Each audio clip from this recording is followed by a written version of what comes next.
That time check was brought to you by ACS Manufacturing Corporation, ISO certified world-class quality. ACS. Para sa damit na ka-bloom sa bango, subukan ang Charm Fabric Conditioner. Charm Fat Bond. Bangong kumaka-bloom. Charm Fat Bond. Damit ay may bango ng salibong bulaklak. Charm Fabric Conditioner with Stay Fresh Technology. Damit ay ka-bloom sa bango. Charm Fat Bond. Bangong kumaka-bloom. Charm Fat Bond. Damit ay may bango ng salibong bulaklak. Charm Fabric Conditioner. Manufactured by ACS Manufacturing Corporation. ISO certified world-class quality. ACS. Hi, I'm Chef Jojo Javier. Mahalaga sa akin ang MX3, kaya parte ng aking routine ang pag-inom ng MX3 capsule. Ang kalusugan ay priority ko sa lahat. Masarap mabuhay nang walang inindang sakit sa katawan. Kailangan balanse ang food choices. Meron kang vegetables, meron kang fish and chicken. Plus, dinagdag ko ang MX3 capsules at MX3 coffee. Ganado ako magtrabaho dahil balanse ang aking lifestyle. And for me, life is sweeter with MX3. Ako po si Chef Jojo Javier. Binib ako sa MX3 kaya ako ay umiinom ng MX3. Mahalagang paalala, ang MX3 ay hindi gamot at hindi dapat gamiting panggamot sa anumang uri ng sakit. Mula sa number 1 Smart Dishwashing Base. Tanggaling-galing mo. Smart dishwashing paste ko. Pritong ulam na masebo. Plato o kaldero. Tanggaling for everyday. Yan pag Smart ang dishwashing paste. May double tanggaling formula. Tanggal galing ang sebo at bakterya. Bahid para walang bahid. Linis fantastic sa metal at plastic. Number 1 ko to. Tanggaling-galing mo. Smart dishwashing paste. Heavy duty linis bawat pahid. Smart Dishwashing Paste. Manufactured by ACS Manufacturing Corporation. ISO certified world-class quality. ACS. Premium D3, ang bago. Ay nakita talaga ng improvement after kong nag-maintain ng Premium D. Nakakawala ng pagod at lagi kang may extra energy. Hindi na rin ako nagkasakit like ubo at sipon. Talaga ang Premium D3. Mas pinalakas, mas epektibo dahil sa VCO at Moringa Oil. Mabibili sa mga butika. Starwax, Starwax wax. Starwax, Starwax wax. Always remember, sa paglinis, pakitawin ang sahig. Mrs. Starwax, Starwax wax. Kitang na to the max. Starwax ang number 1 floor wax. May waterproof formula. Buhusan man ang tubig, balikin tabang sahig. Starwax, Starwax wax. Kitang na to the max, max, max. Starwax Floor Wax. Manufactured by ACS Manufacturing Corporation. ISO certified world-class quality. ACS.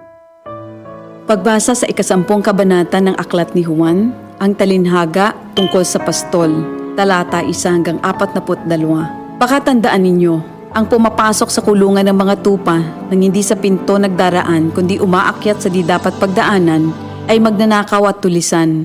Ang tunay na pastol ay sa pintuan nagdaraan. Pinapapasok siya ng gwardya at pinapakinggan ng mga tupa ang kanyang tinig.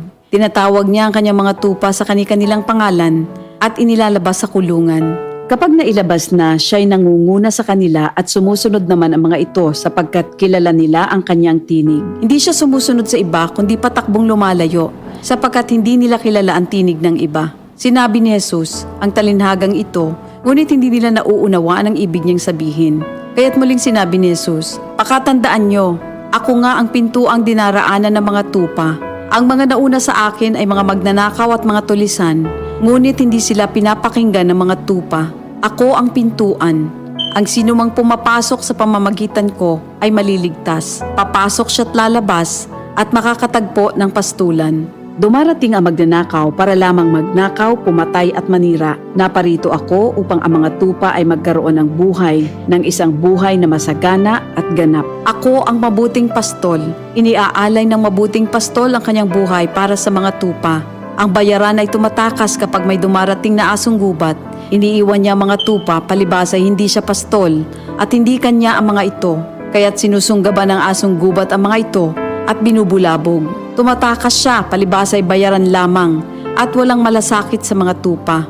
Ako nga ang mabuting pastol, kung paanong kilala ko ng Ama at siya kilala ko, gayon din naman kilala ko ang aking mga tupa at ako'y kilala nila. At iniaalay ko ang aking buhay para sa aking mga tupa. Mayroon akong iba pang mga tupa na wala pa sa kulungang ito. Kinakailangan sila'y ipasok ko rin at papakinggan naman nila ang aking tinig. Sa gayon magiging isa na lamang ang kawan at isa ang pastol. Dahil dito'y minamahal ako ng Ama sapagkat iniaalay ko ang aking buhay upang ito'y kunin kong muli. Walang makakakuha ng aking buhay kung sa ko itong ibinibigay. Mayroon akong kapangyarihang ibigay ito at kuning muli. Ito ang utos na tinanggap ko sa aking Ama. Dahil sa mga pananalitang ito, hindi na naman nagkaisa ng palagay ang mga Hudyo. Marami sa kanila nagsabi, talagang sinasapian na ito ng demonyo at nababaliw. Bakit ba kayo nakikinig sa kanya? Sinabi naman ng iba, hindi nakakapagsalita ng gano'n ng isang sinasapian ng demonyo.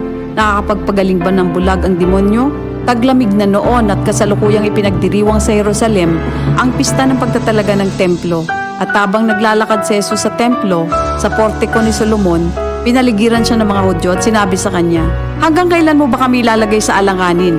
Kung ikaw nga ang Kristo, sabihin mo na ng tuwiran. At sumagot si Jesus, sinabi ko na sa inyo, ngunit ayaw ninyong maniwala.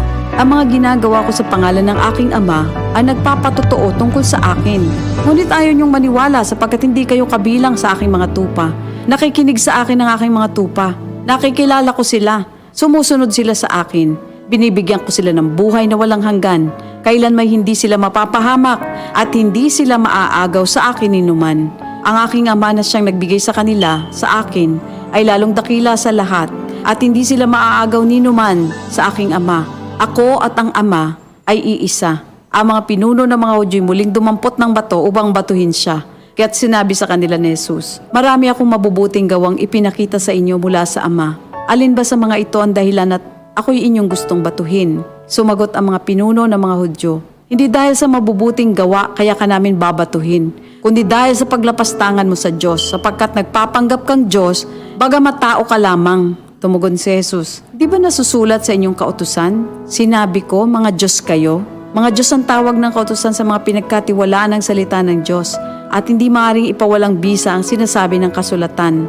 Ako'y pinili at isinugo ng Ama. Paano ninyo ngayon masasabing nilalapastangan ko ang Diyos?